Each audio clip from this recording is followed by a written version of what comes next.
25 exam में failure के बाद अगर कोई यूपीएससी के एग्ज़ाम को पास कर ले तो एक बड़ी जो कहानी है वो करती है। और ऐसे में हमारे साथ एक टॉपर है जिन्होंने भी जो है इसी तरीके का एक संघर्ष देखा है। क्या कुछ उनकी लाइफ में रहा है, सीधे उनसे चर्चा करते हैं।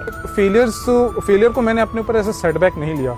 मुझे हर फेलियर के बाद अपने अंदर कुछ ना कुछ इम्प्रूवमेंट दिख रहे थे, जिस वजह से मुझे लगा था कि मुझे पीछे तो नहीं हटना है, थोड़ा सा अपने ऊपर भरोसा रखना है। और मुझे लगता है कि शायद इसी वजह से अभी मुझे जो मुकाम मिला है वो मिल पाया है। और एक भी चीज़ कहूँगा कि ये आखिरी मुकाम तो नहीं है, इसके आगे परीक्षा और भी है और मंजिल और भी है। मुझे रियलाइज़ हुआ कि अपने आपको समय देने से ये चीज़ें काफ़ी कम हो सकती हैं। 3 या 4 अटेम्प्ट यहाँ यूपीएससी के में फेलियर्स हो चुके थे और सीएपीएफ की 2 से 3 अटेम्प्ट में मेरा कुछ नहीं हुआ।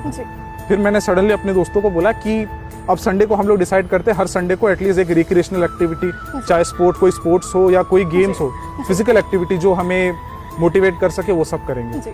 तो उस वजह से मैं कहीं ना कहीं सेटबैक से लड़ना सीख गया। तो उससे मैंने एक चीज़ सीखी जो मुझे लगता है कि सारे एग्जाम्स में इवन सारी चीज़ों में जो इम्पोर्टेंट है वो है कॉन्फिडेंस।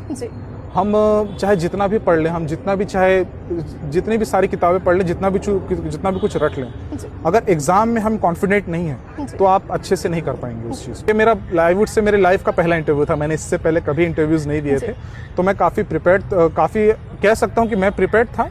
बट फिर भी एक डर रहता है जो हमेशा रहता है। जब आप इंटरव्यू रूम की सामने आप बैठे रहोगे और बस अपनी बारी का इंतजार करते रहोगे, वो पल काफ़ी वो रहने के लिए मुश्किल से वो 2 से 3 मिनट का समय रहता है या ज़्यादा से ज़्यादा 5 मिनट, बट ऐसा लगता है कि पूरी सदियां बीत रही हैं और आप एकदम बेचैन हो जाते हैं उस चीज़। मैं कह सकता हूँ कि मैं पूरी तरह से गांव के परिवेश में तो नहीं रहा हूँ।